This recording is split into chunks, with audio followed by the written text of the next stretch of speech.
Good afternoon, everybody. How's everybody doing today? I think it's getting closer every time I come up here. It's like we're right here now. So good to see everyone. Thanks for coming out despite the rain. Hope everybody enjoyed lunch so far. All right, well, good. We appreciate you coming today. My name is Eric Olson. I'm the oversee our insurance agency at Client First, and it's our pleasure to welcome all of you here today. We have some good information to share with you, so we appreciate you coming out. The first thing I wanted to highlight here. So we're in our quarter 2 Adaptiv update, and today's presentation is going to be titled "How Has the Market Moved Too Far, Too Fast?" Okay, so a lot of good information ahead. Before I continue, I have a couple jokes that I prepared here. As many of you know, we just are coming off our tax season, so we might have seen many of you very recently, and so we are happy that that's done for the most part, but a lot of work that goes into that. So a few tax jokes today. The first one I got is, why does the IRS hate Sherlock Holmes? That's all right. Well, I'll tell you, he makes too many deductions. Okay, so yeah. Why are taxes like golf? So you work hard on the green just to end up in the hole. Like golf. And then this one here, which Avenger pays the least taxes? Which Avenger? So the Avengers, Captain America, Spider-Man. Well, Spider-Man does.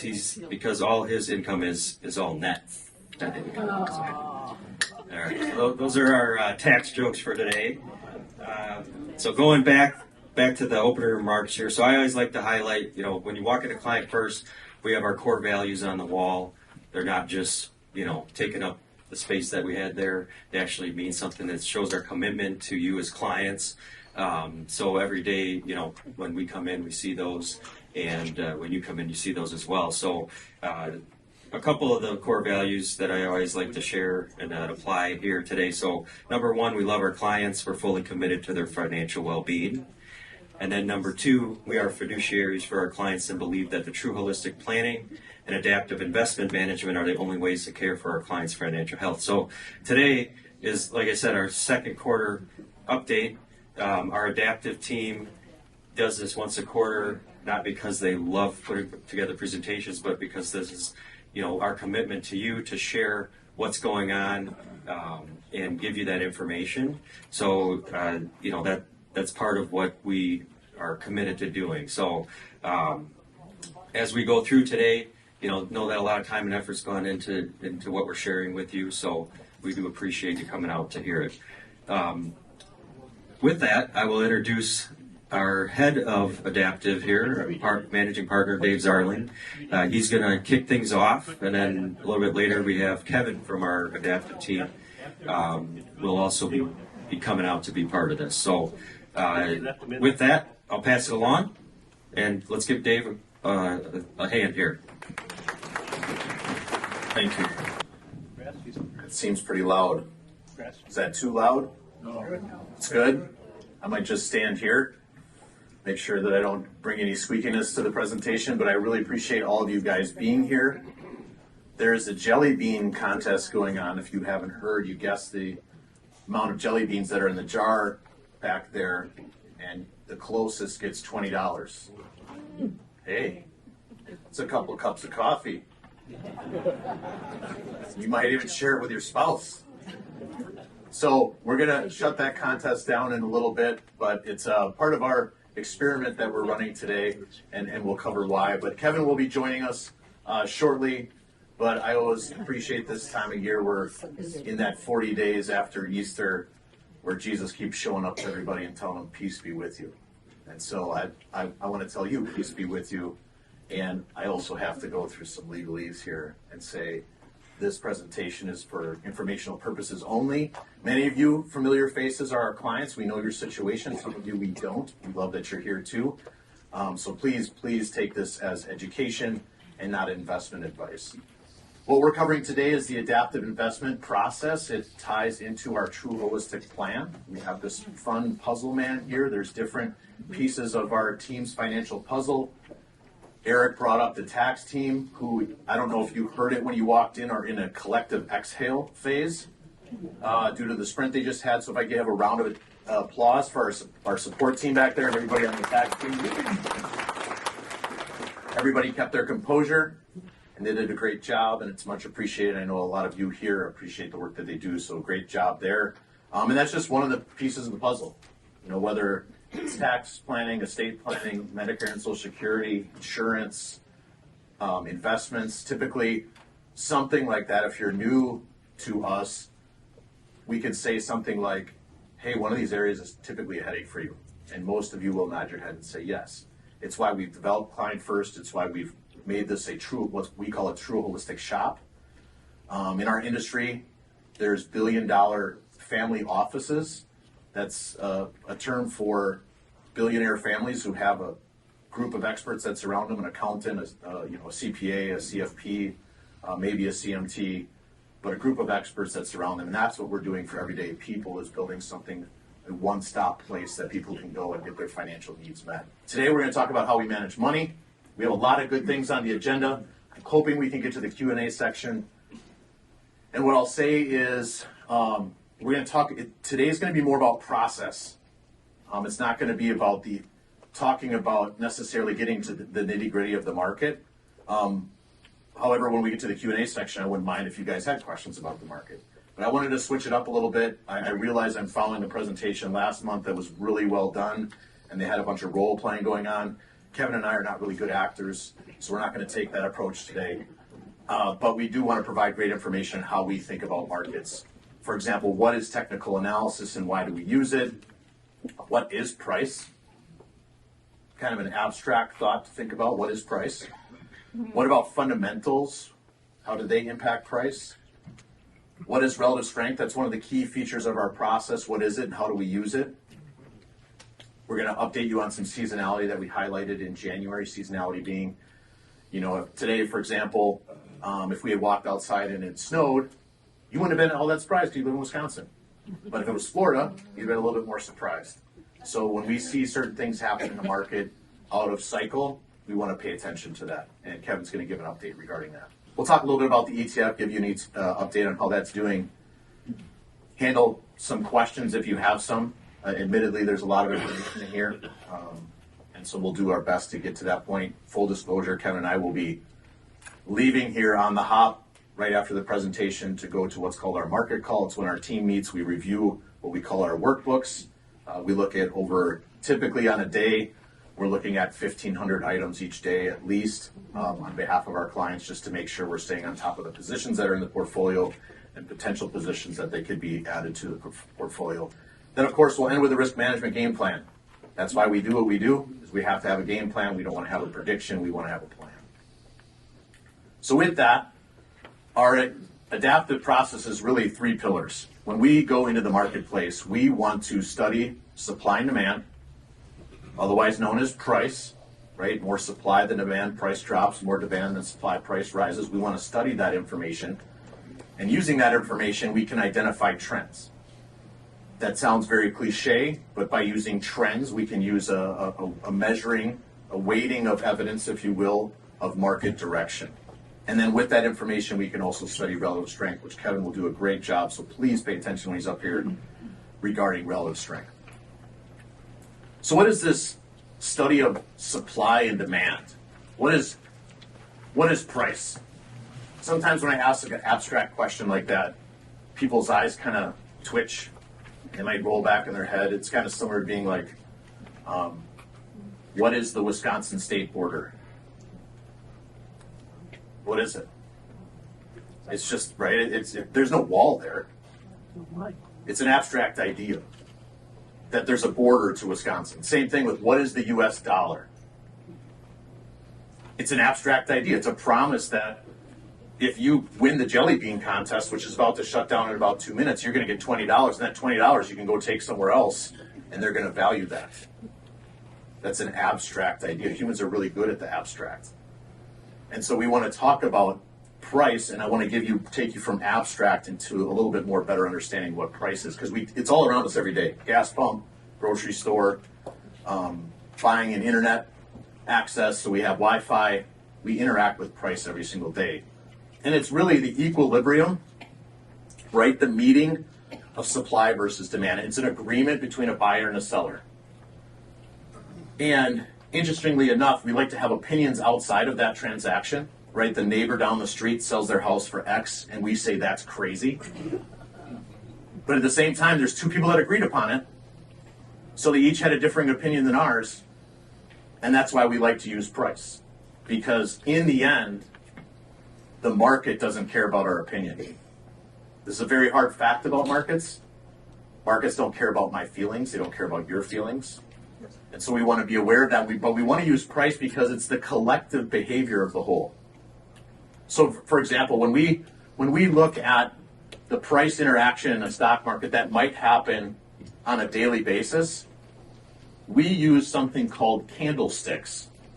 So quite simply, if we were to use today as an example, or any day, the price at market open is here. And because it's green, that means the close is here.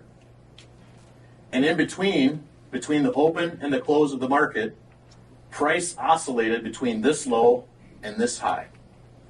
That's what that tells us. Visual information shows us buyers and sellers interacted on their opinion about price in between here, and by the end of the day, they agreed upon that price by the end of the day. So very liquid markets, this is what tends to happen. It's kind of like watching the negotiations for purchasing a house or a car happen like this. Over and over and over and over is the market interacting. Red just simply means that we opened higher than we closed. We closed lower than when we opened. And this is that ongoing interaction of supply and demand. Who impacts price? Well, let me ask you this question. Any of you heard of Apple stock? Okay. If an institution has a $500 million position in Apple, does their opinion matter more than yours if you've got 10,000 in it? Yes. This is also a very hard aspect or thought process for an investor to come across, is that my opinion, if there was a way to prove that my opinion was correct, may still be usurped by someone's opinion that's not. And that's okay. That's markets. It's impacted by endowments and foundations. We have individual investors who are putting away money, a 401k, right? When you think about someone that's buying something, buying a stock or buying a mutual fund or buying an ETF, if you're just doing a 401k deferral, or retirement plan, and money's just going in, are you on a daily basis giving your opinion about positions in the market? You are, even though you're not thinking about it. Right? Money leaves your paycheck, goes in a mutual fund that buys Apple stock. You didn't look at sales. You didn't look at cash flow. You didn't look at earnings. You bought an index fund that bought the stock. And this happens across all things. Individual investors, institutions, all of them impact price. Again, here I've highlighted what it might look for a $50 stock that has a low during the day of 49, a high of 53, but closes at 52. That's how we track that information. And really, what is in there? These institutions, these individuals, when they're making these purchases or sales, they're thinking about, they have rational opinions. They have irrational opinions. They have no opinion. If you're not involved with Apple stock, is that an opinion? Kind of. A little bit. It might not be intentional. Moods and feelings, like, oh, I like being a part of this, I don't like being a part of this anymore. Guesses, whether it's shrewd or otherwise. Only price, it's the only thing in markets that reflects all information. All opinions of all market participants. It's the manifestation of opinion and the final arbiter of value. And this is where I'm going to close down the jelly bean contest, because that's really the point I want to make here, is many of us have heard about the madness of crowds, which is true. there is madness in crowds. There's also wisdom in crowds. So there's two economic researchers, Trainer and Mubusin, who did this study using jelly beans, and what I'm trying to do is recreate it. And I'll read off what they found. So each of them in their class, one of them was in 1987, this was Trainer. He had his class look at a jar of jelly beans. It held 850 jelly beans, and he asked the students to guess the number of beans inside. The group estimate was 871, which is about 2.5% off the actual number. However, only one person of the 56 made a better guess. So the average person was wrong from the average. Okay, same thing. Mubusin did the same thing. He's a professor of finance at Columbia Business School. And he did this in 2007. He asked 73 students to independently guess the number of jelly beans in a jar. There was a $20 reward. Sounds familiar. To guess the correct answer. The average guess of the class was 1,151. The actual number was 1,116. So the consensus was off by about 3%. But of the 73 estimates, only 2 were better than the average. So the individual guesses were way off, but the average was on, which is what we're really experiencing in markets. Is you have markets that are extremes that bring you to an average, which by definition, right, there's many economists out there, and I don't want to get into the weeds on this, talk about markets being efficient. They're just the right amount of inefficient. And the way we overcome some of the obstacles in markets is we study the average of the guesses of the jelly bean jar. And then we tally them over time. And like I said, everything is in price. Interestingly enough, in the studies, the professors could alter the responses negatively by providing additional information about the jar. So if they said to them, if the professor said, hey, there's an air gap at the top of the jar, or the jar has a cone at the bottom of it, just providing some information that was outside the person's gut instinct, the results started getting way off. Really starts to get you thinking about consuming media, right? Because how much it's influencing what's your natural instincts and your natural conscience, your natural nature. And then we do get really good questions from clients from time to time. This slide was generated from an email that I got from a client who basically said, hey, what are your thoughts on, like, hey, really great podcast. What are your thoughts on using value, cash flow, and dividends for determining what to be involved in? Those are all great things. However, the opinion of all those things are also reflected in price. Does an institution or individual have an opinion on sales growth, PE ratio, dividends? Absolutely. It's reflected in price. Do we have opinions on gross domestic product, unemployment, inflation, the topic du jour? Absolutely. It's all reflected in price. There's even things that are happening outside of opinions. I just want to remodel my kitchen, so I'm selling this. Is that like a fundamental opinion? No, but it's impacting price. I got to put my kid through school, so I'm going to sell some of this stuff so I can put him through school. It's not a fundamental opinion, but it's in price. Price is the only current information we have to understand where we are in the market. When we tally these, let's use 1 day of information. This chart holds 673 of 1 day.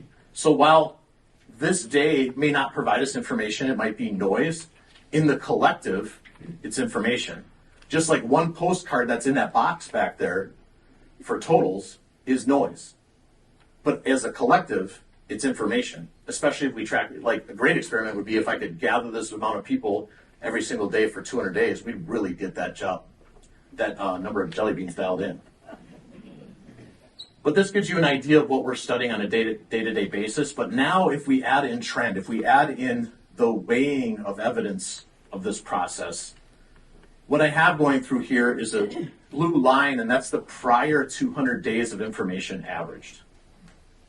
And what this tells us is the trend of the market. It tells us who has control, regardless of their opinion. So, when the trend of the past 200 days is rising, what does that mean? It means demand has control of this market. On average, for the past 200 days, buyers have been willing to spend up to buy assets at a better rate than sellers can provide supply. Same thing when the trend is falling. We don't want to be involved with falling trends as best as possible. We know that selling has command of this market. This chart is as of Monday. We can see we have an uptrend on our hands. That is a very quality characteristic. We want to be involved with that, even though there's a little bit of volatility currently in this current month. So this is us studying those jelly beans, understanding what the market is doing, focusing on the signal rather than the daily noise, focusing on the box of responses rather than the one postcard.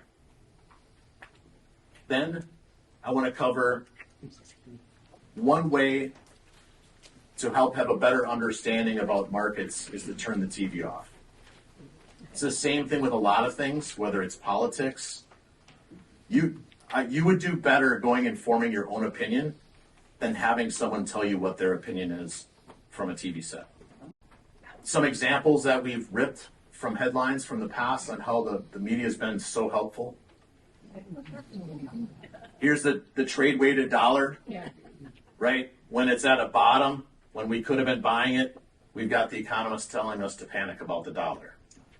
When it's at a peak, look at how strong the dollar is. It's the other thing about markets. Price moves first, then the narrative and sentiment change. It's not the other way around. Just like if you walked outside today and you're like, this pavement's wet. I bet it's about to rain. That's not how it works. We know it rained because the pavement's wet. Same thing with markets. When prices move, once the narrative comes out, we already know that the price moved first. We don't have, by the time it hits the media, it's too late. Too late. That's why we have to study price. It's the only current information we have. We threw this in here because we're kind of heading into this period now. We're heading into election cycle. The media is going to give us their opinion on who they think is the best candidate. You're allowed to have your opinion on who your best candidate is. I have mine. I'm not here to tell you who it should be, but I will tell you that the media is sometimes almost maliciously misleading. And here you have people telling you a certain candidate, if they're elected, the market's going to crash. And all it did was go higher from there. Same thing with what the Chinese tariffs were going to do to us. They were talking about Chinese tariffs the whole way up during that year. Even financial experts who deal in asset management get too far on one side of sentiment. Ray Dalio, he's written a couple books. He's also a hedge fund manager. At a very peak is saying, hey, you're going to feel stupid if you're holding cash. Stockman, at the bottom in 2016, you need to sell everything. Even last year or 2 years ago, at the very bottom in 2022, which we don't know it's a market bottom then. We don't know that information. But man, should we perk up when we start seeing magazines like this at the airport or at Walgreens. Here's your recession playbook. It marked the exact bottom. And so while it's true that there's madness in crowds, it typically happens at extremes. And as I was going through this whole process, I wanted to find an example of sometimes how the crowd might misbehave. And some of you are familiar with the eclipse we just had, which is amazing. When you think about the probabilities of the sphere in the sky being the exact circumference of the sun compared to the Earth, the distance it would have to be in the exact circumference, you can't deny but there's a creator. Because that can't possibly be random. That mathematical equation is through the roof. So we have an eclipse in 2024. Did anybody know when the next continental Well, the one that will cross the United States again is going to be? Someone said 2098? 2044. Yep. But there might be a reason why you said 2098. There might be something else that you might be thinking of. But here we have, are you guys familiar with Airbnb, right? You go and rent a house and you stay there. This is the occupancy rate. Red is 100% occupancy on April 7th. Okay? So you have everybody going, which is cool. I mean, I get it. The next day, that region of the country is asking why their eyes hurt. Okay, so sometimes as a crowd, we do really cool things, but at the same time, we do really stupid things. And so we have to use price to identify when those circumstances are happening. Add in the fact that we suffer from some shortcomings. And I got to be careful when I talk about biases because they're not always shortcomings. It's the way we operate every day. For example, I go up to a stove, I put my hand on the pan, I burn my hand. Well, my bias is now impacted by that I shouldn't touch a stove or a pan on the stove again. That's a good bias. Like, that's a good thing. But when we can't attach our bias to real world information or understand where we are in that bias, that's when we run into trouble. For example, I love covering the fact that if today whoever wins that $20 bill is going to feel pretty good about that, but they would feel 2 to 3 times worse if a $20 bill had fallen out of their pocket. That's just the way we are. And when you think about the Dow Jones Industrial Average performance on a daily basis, again, that's noise, how it's operating, up, down, up, down, up, down, up, down, up, down, eventually you just feel terrible. Because almost half of the time it's down. And that feels worse than when it's up, which is why we have to use trends. Then you throw in something called recency bias, and I've given an example here, right? You move to Park City. It normally has a huge snowfall each year, so you go and get yourself a 4-wheel drive car, and that next winter, not a lot of snow. Your recency bias might be, first of all, that might be painful, but you might be expecting going forward that that's just how it's going to be, and I'm an idiot, I should have bought a 4-wheel drive car. No. That tends to be what happens over time. You might recall back in October, if you were at this presentation, that we were in the midst of a decent-sized correction from the August 1st high. And some of our clients expressed, which I love, by the way, I love it when my clients communicate with us, expressed a little bit of nervousness about the market. And the reason why they were communicating that is we had just gone through this underperformance, both in the market and in accounts. And so are we about to experience the same thing? Right? Because that period here, this period here, is represented in this chart here of this, right? If we're not using charts, if we're just looking at the daily data of up, down, we get really concerned about the down, and once we start going into a corrective period, you think, oh no, is this the same? And what you might recall from that time is we identified that as long as we're above the 200-day moving average, as long as we're above 4180, we want to be involved in this market. And that's what we did, and the market has risen 20% since then. We've been involved with that. Our clients are aware of that. And I will say that the move from November through now, which is the best 6 months in a 12-month window, it's consistent with seasonality, is in the top 1% of moves. So think about a process that's able to catch a 1% event, which is what Adaptiv did. And not only did it capture it, it captured it to the excess. So imagine understanding how much miles per gallon you're going to get because you're going on a trip. First of all, I know I'm going on a trip. I know how many miles per gallon I'm going to get. I'm going to drive 70 miles an hour because I always speed limit. But you're able to get 1.5 out of the gas. That's the same thing. The upside capture out of Adaptiv during this move, we're happy with that. We're back into this kind of small corrective phase currently. I'm here to remind you of that recency bias of 2022 and 3. It's not that. It's not that yet. We have a game plan for that. As I mentioned before, markets are consistently unique. I always like to give the example of how many times does a once in 100 year event happen in weather? Well, if we're only looking at Wisconsin, it's once in 100 years, but we're looking at the globe, it's every year. Same thing in markets. The average outcome is the least likely outcome. So, for example, S&P 500, on average, return of 8 to 10%. On average, it's the least likely outcome.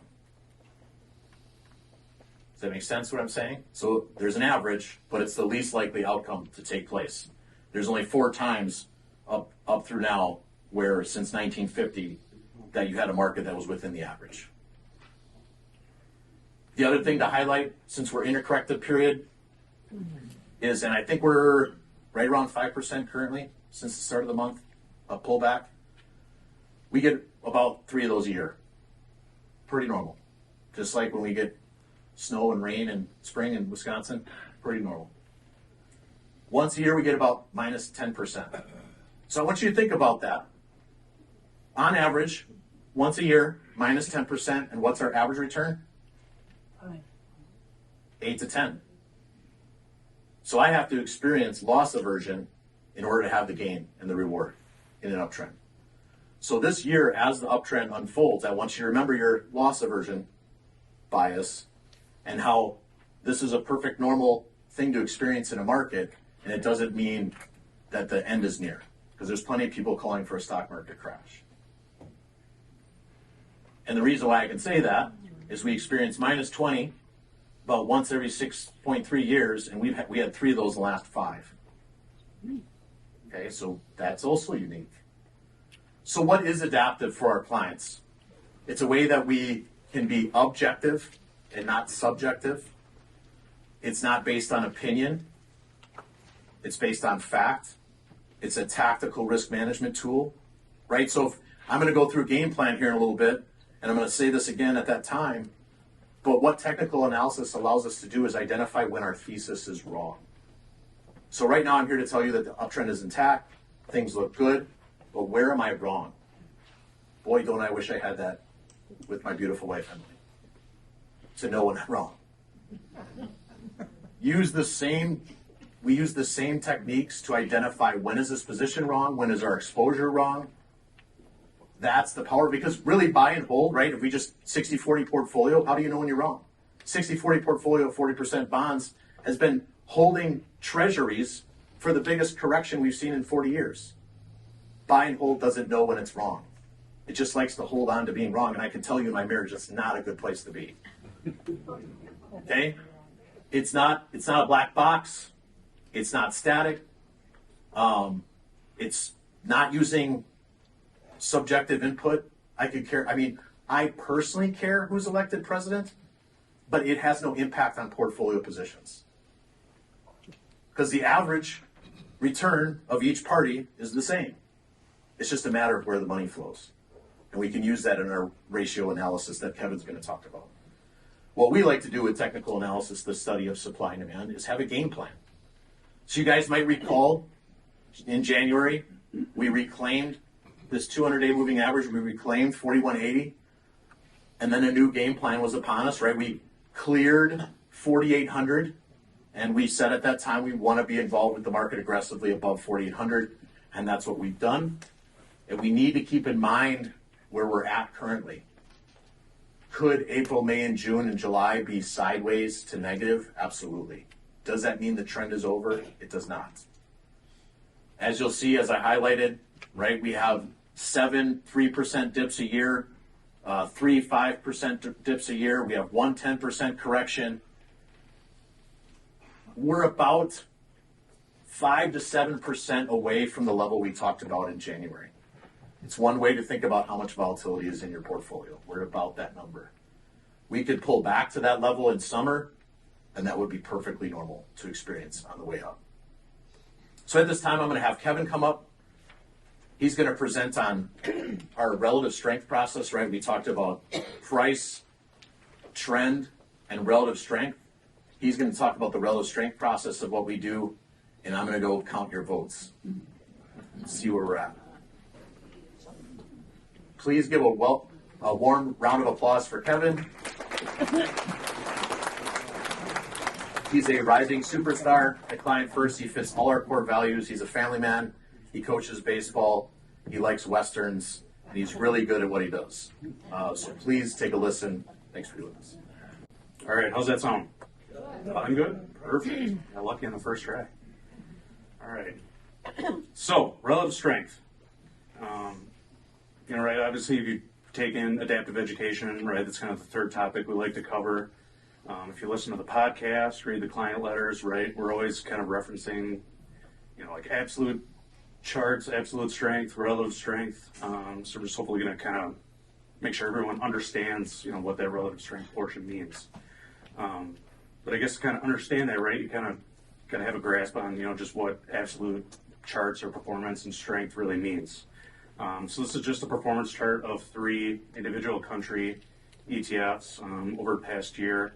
But really this is just kind of an indication of these securities, absolute performance over this time period, right? Really you're just looking at these numbers individually, right, with no other reference to other areas of the market and things like that. That's just simply what, an absolute basis or reference to a chart is.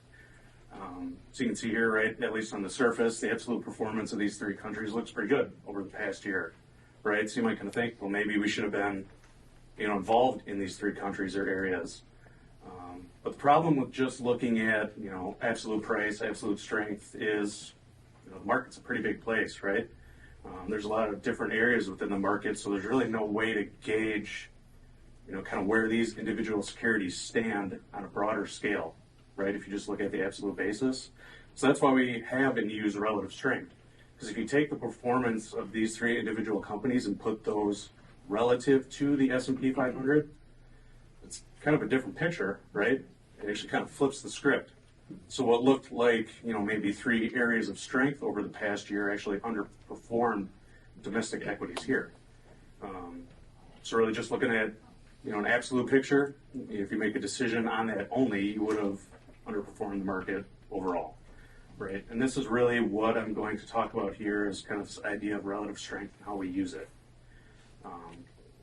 So how we use it, kind of how we go about it. So what we do is apply this to what's called a top-down approach by the industry. So you see this kind of reverse pyramid here, right? We take this idea and apply it globally first at a broad scale. So what areas across the world within markets are showing relative strength? Is it here domestically within the U.S.? Is it abroad, Europe, Asia, individual countries, and things like that. If you are a client or have been a client here, right, you probably noticed, we've had exposure to international areas in the past, countries that maybe you wouldn't think about, like Turkey, Greece, Argentina, things like that, Japan. So, kind of using this relative strength concept, we're able to identify maybe areas outside the U.S. that are performing well, and we're able to participate in that. Kind of once you set your global table, right, so just for sake of kind of walking through this exercise, let's say, here within the U.S., domestically, equities are performing the best. Okay, so what, right, it's still a pretty big bucket.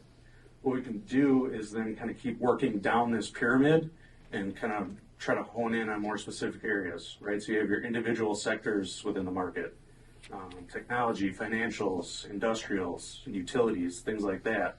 You can take all those different areas, right, and relatively weigh them against each other to find out which sectors are performing the best overall. And you can keep going down maybe to the individual industries within those sectors, right? So within tech, is it, kind of internet, software?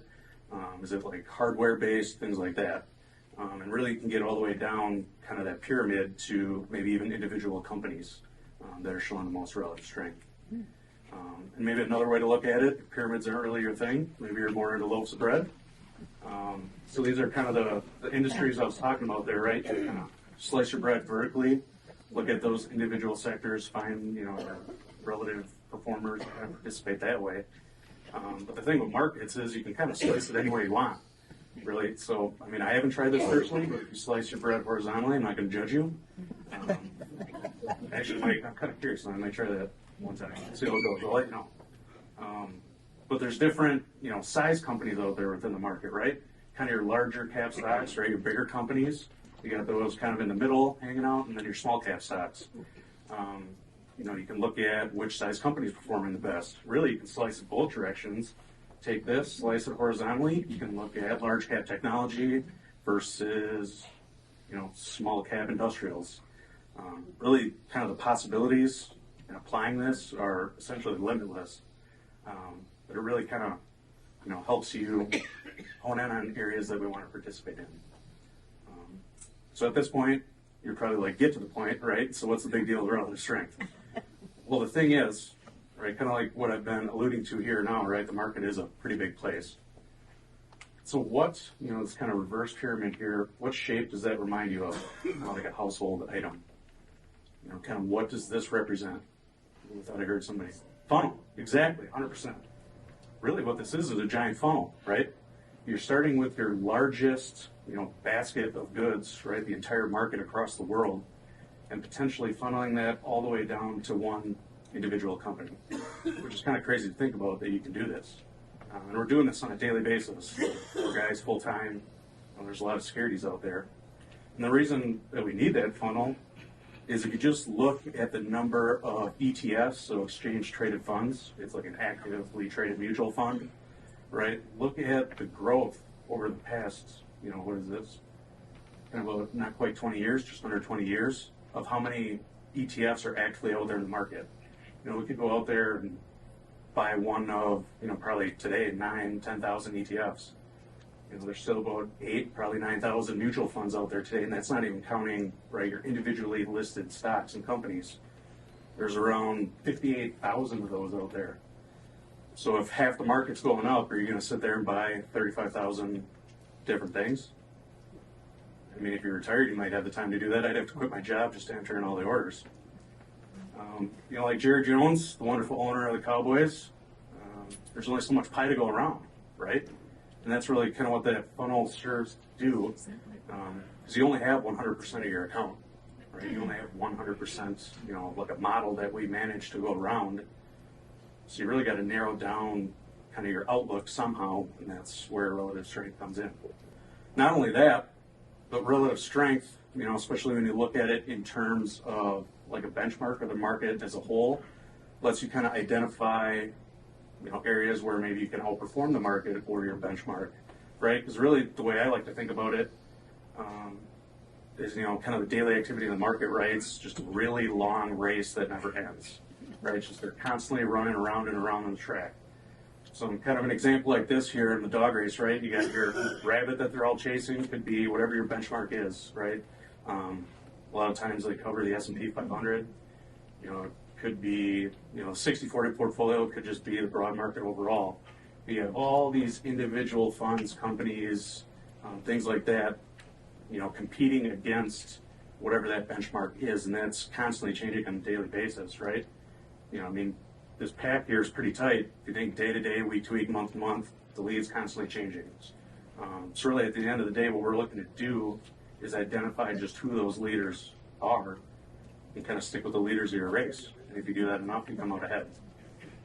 And really also what that's doing is kind of limiting the opportunity cost that's out there in the market, right? So any decision you make, within your life has some type of opportunity cost. And within the market, right, if I want to go out there and buy technology stocks, the opportunity cost could be, well, I could have just bought the market overall. I could have bought any one of these different sectors. Maybe I just want to buy small caps that include all sectors. Maybe I don't want to buy anything at all, and cash is the opportunity cost. So really this idea of relative strength and identifying that helps, hopefully limit that opportunity cost and actually turn that into kind of an opportunity benefit. So now what we're going to do is kind of take this into practice, right? So what I'm going to do is I have two charts on here I'm going to show you guys. The first one's going to be of Elf Beauty, which, believe it or not, I don't know too much about. I haven't really kept up with the makeup game lately, but everyone should know Amazon, right? Anything you can think of to your door tomorrow. So I'm going to show you two price charts. It's going to be over the same time period, same daily scale. And I'm kind of going to ask you what you guys think, which chart kind of shows that area of relative strength. Which one do you think you would rather own? And I didn't do a very good job of thinking about where the answer would show up on the page, so try not to look ahead. Then really I'm going to kind of, at the end too, kind of talk about, how we go about it at the same time. So, this is Elf Beauty. So you can see it kind of on your screen there. Hopefully it shows up well enough for you, but I'll let you just kind of glance at this for a second. And then I'll follow this up with a chart of Amazon. You can kind of see here, it looks like, excuse me, started off this time period a little slow. Pretty good here in the middle, around 2020, coming off the COVID crash, a little pause. Pretty much everything pulled back here, right? But finished, up to year to date pretty strong. And then you compare that to Amazon here, which has quite the different look, right? Essentially flat, almost vertical, flat, maybe pulling back again. So what do you think? Who thinks you would rather own Amazon? A couple people? That's it? There you go. How many people don't care what the charts look like and they just like Amazon? And that's the answer too, right? It doesn't matter to me. How many want Elf Beauty? See quite a few hands. Yep. But I guess, is this kind of a concrete way to do it? Just take these two charts next to each other and just try to figure out which one you think went up more? Or is it seems kind of arbitrary, right? It's not really clear cut. Dave always likes to say, right, we're trying to be as objective as possible. So I'll kind of show you how we would go about this. Really, what we do is turn this into a math problem because everybody loves math, right? Math is fun. So what we do is turn this into like a relative strength ratio. So you just take the price chart of one divided by the other. In this case, we took L divided by Amazon, and you get another chart that looks just like price does individually. But really, you're just looking at this relationship over time. And just the way math works, because it's wonderful, right? When this ratio moves down and to the right, Amazon somehow, because it's in the denominator there, right, the bottom one, is outperforming ELF. And when that kind of flips and turns up the other way, actually ELF is outperforming Amazon. So I guess if you skip to the end here, right, those of you that decided you want to own ELF, you were right. Amazon still didn't do bad, right? I take 400% over a couple of years, so I definitely want to turn that down. But the trick here is, right, we're not buying hold, right? The whole process is coined Adaptiv. So really kind of the trick in this question is we don't even really look at it this way. We're not really looking to pick A or B. It's when do we want to pick A and when do we want to pick B, or when do we not want any of those at all and we pick like Z, right? Because you can see that, in these relationships, these ratios, they're not always real consistent over time, right? They essentially almost ended this chart where you started it. So there's long time periods here where ELF is actually underperforming Amazon to where if you're more tactical with this, and we can do this day in and day out, we can identify, price levels, or I guess relationship levels within here. We can kind of use the orange and blue with relative strength like this to treat this just how we would any other individual chart. Kind of tactically select, time periods where here we'd rather own Amazon, don't want anything to do with ELF. Here when they're kind of trading punches, we might not be, maybe we own both, maybe we own neither, might just own the market.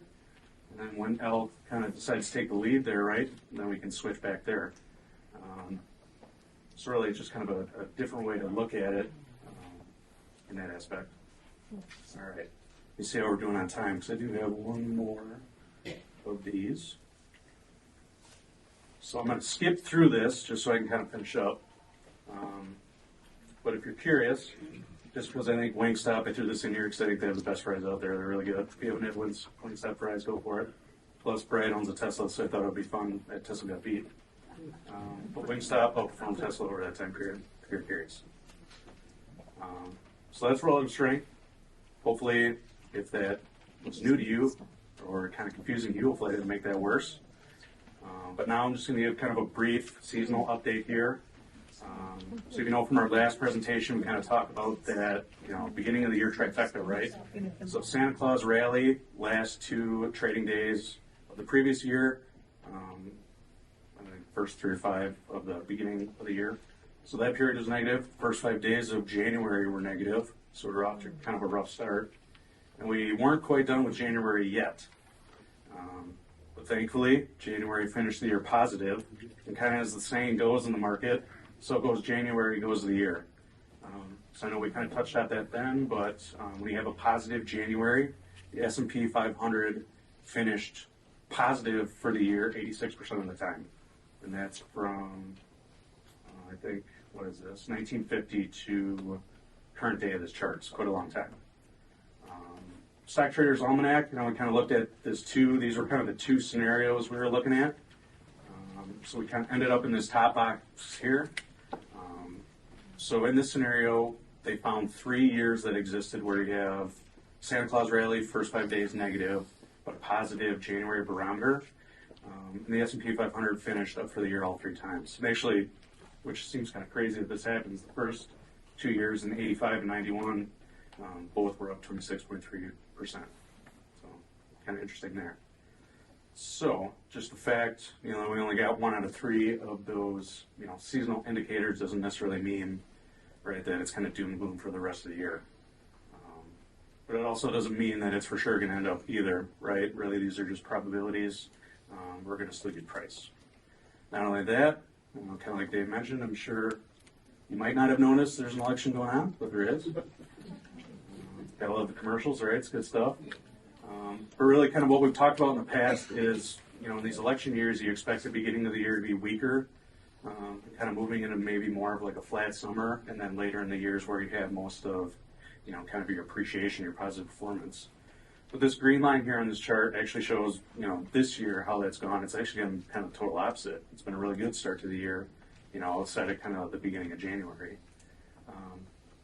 Kind of pulled back here a little bit recently, right? That recency bias, so we'll see what happens. So far so good there. And now Dave is going to touch on to ADPV here. I don't know if you want to talk about the jelly beans first. Yeah, let's do jelly beans. Yeah. Actually, I should have asked, do we get to eat the jelly beans after? What are we doing then? I think we gotta wait until after the year. That's right. You can buy a second bag. Thank you, Kevin. Round of applause for Kevin. Great job. So we have our jelly bean results back. And one thing in the study that I didn't implement that I'm wondering if I should have, because I think I have some characters as part of our guessing process. We had 66 guesses, so about half participated. One person said all of them.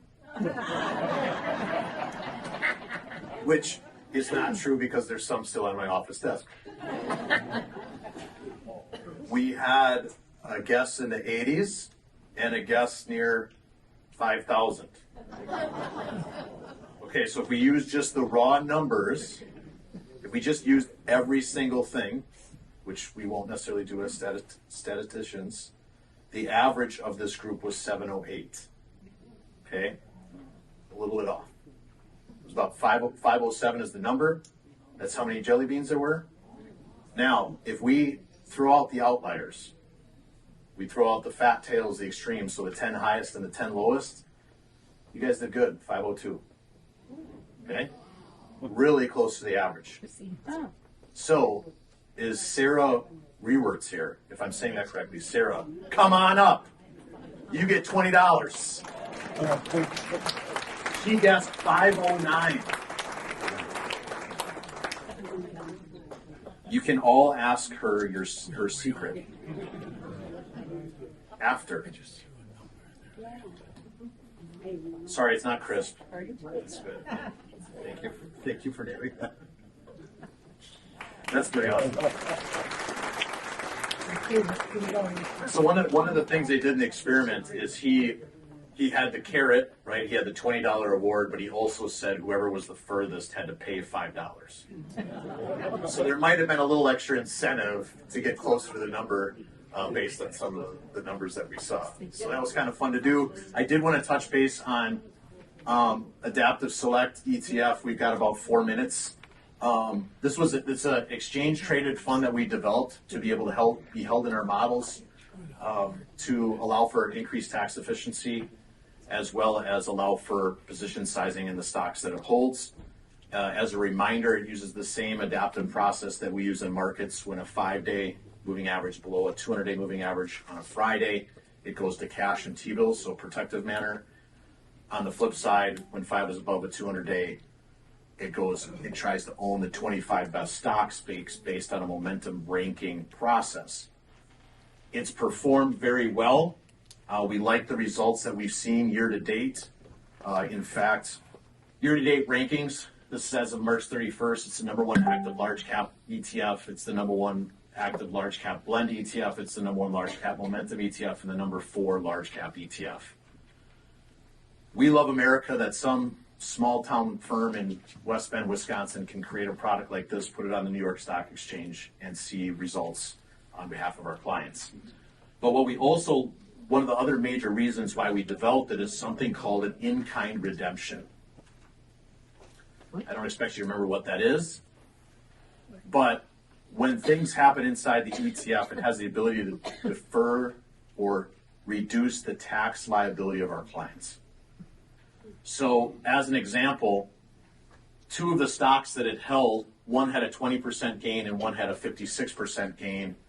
When we wanted to move out of those into 2 other different stocks based on our ranking algorithm, we were able to use what's called an in-kind redemption so that it didn't kick off a capital gain that you would then pay taxes on. So it's the beauty of exchange-traded funds. It saved our clients about 2.3% on what would have happened. Like if you take what's in ADPV that's in your account, 2.3% of that would have became a cap gain event that didn't happen because of the way we're able to use the ETF. So we're very excited about it. There's a little chart here that kind of shows how the process works and explains it. I don't want to get into the weeds, but we're happy with its performance currently.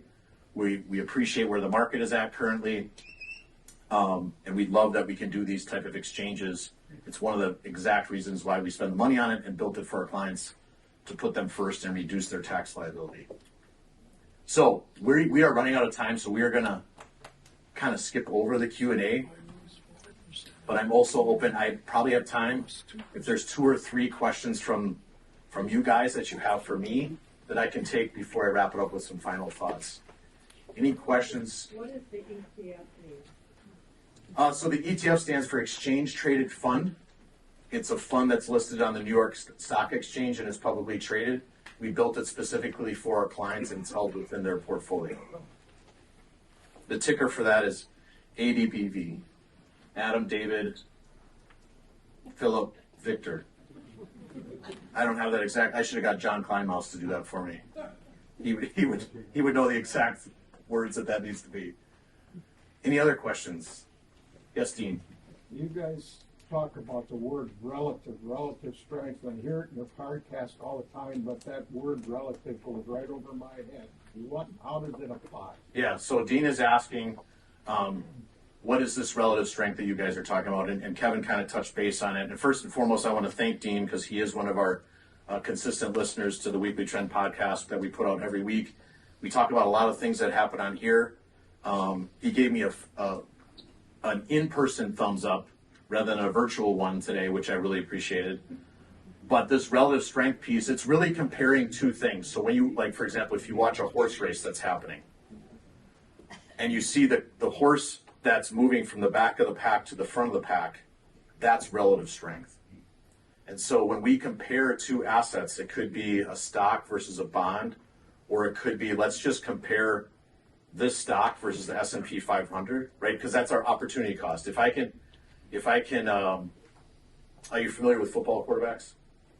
Okay, so Pat Mahomes, he's the best, right? He's our benchmark. I want to look at quarterbacks in the light of Pat Mahomes. So when I'm looking at other quarterbacks, I want to see how do they compare to him from stats, speed, those type of things. Same thing, we can use charts to identify when is something in an uptrend versus Pat Mahomes and when is something in a downtrend that we don't. I'd rather own Pat Mahomes when in doubt, but there might be this other thing that I could own that's actually in Dean's best interest. So hopefully that those 2 analogies kind of give you a little bit of a visual on what relative strength is. Does that help? Yep. Okay. Any other questions? Is Sam Darnold in a relative uptrend against that Mahomes? Sam Darnold? No. No, it's not. The Vikings are in what they call a pickle.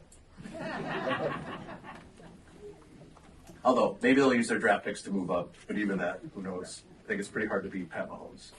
It is kind of interesting how the relative strength went from Tom Brady to Pat Mahomes like this. Pretty interesting to see. But I always like improper communication ending with the most important thing that I want to leave you guys with. You can learn these things on the weekly trend. You can hear us talk about them, get familiar with our terminology if you like that thing, that type of thing. At the same time, if you're trusting us and you're saying, Dave, I really don't want to listen to that. I'd rather do gardening. I'd rather go watch a basketball game.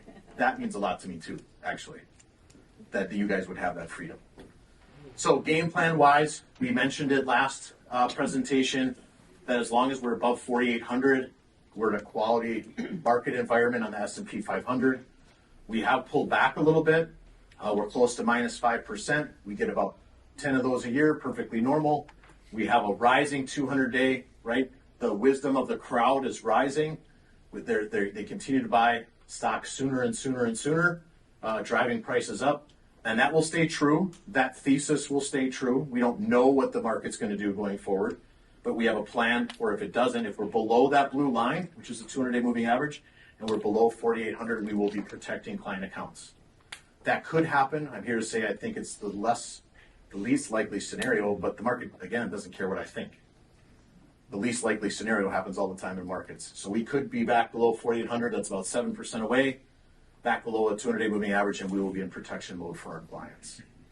Keep in mind seasonality. We're kind of in an interesting flat period. It's kind of what we expect out of the summer, is that the market will be flat. Does it happen? No idea. We have our game plan. That's why we show up on our market calls every single day, is to make sure that the game plan is dialed in for our clients. With that, Paul, I can handle closing down if you'd like. You have your form. We like hearing how we're doing, or if you have any concerns, things that you need to meet with us on. This is a great way to put your information on here. Also a way to tell us how likely you are to refer us. You can use the QR code if you like. That's another fun way to take care of business. Next month, insurance is going to be up here. So Eric was up here with some great jokes. I don't know. I mean, either that or you set me up for sounding really good. I'm not sure. Anyway, they'll be up here. I'm excited to hear what they have to say. They do a tremendous job. This is a very hard insurance environment, right? With inflation and raw material costs going up, insurance carriers are upping their rates, and they've done a fantastic job being proactive with our clients and reaching out when those events are happening for them and trying to find solutions for them and make sure that they're still properly covered and still being within a monetary range that they desire to be in. But if you're interested in coming in and learning more about us, it's pretty simple, 4-step process. That's for you to decide, but I do appreciate everyone here, your time. Kevin, thanks for presenting. Thanks for everybody in the back for helping us get set up today. Really appreciate it. This is a privilege to do. Enjoy the rest of your day. Thank you.